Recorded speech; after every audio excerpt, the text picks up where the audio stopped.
ត្រៀមរួចហើយនៅសុំប្រមាណតខ្ញុំជាអ្នកឲ្យតែមិនខែក្រោយគឺខែក្រោយទៀតតែលើកូននេះរៀនទៅរៀនទៅកូននេះឆ្លៀតធ្វើការតែមកអូម៉ែនឹងកូនបងមិនទៅពេលនេះតើកូនរត់មិនទាន់ទេ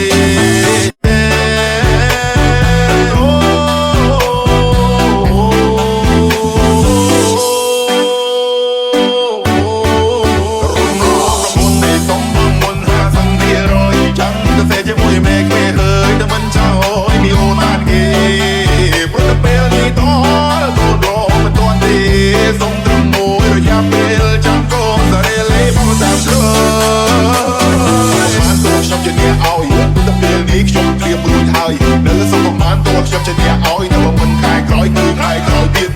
តែលើកូននេះរៀនទៅរៀនទៅកូននេះឆ្លៀតធ្វើការតែមកអូម៉ែនឹងកូនបងមិនទៅពេលនេះតើកូនរត់មិនទាន់ទេ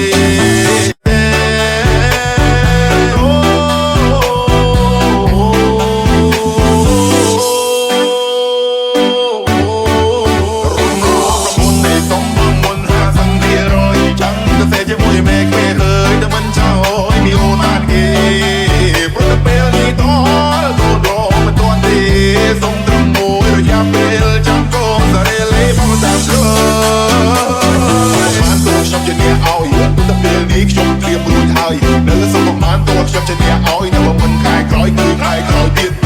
តែលើកូននេះរៀនទៅរៀនទៅកូននេះឆ្លៀតធ្វើការតែមកអូម៉ែនឹងកូនបងមិនទៅពេលនេះតើកូនរត់មិនទាន់ទេ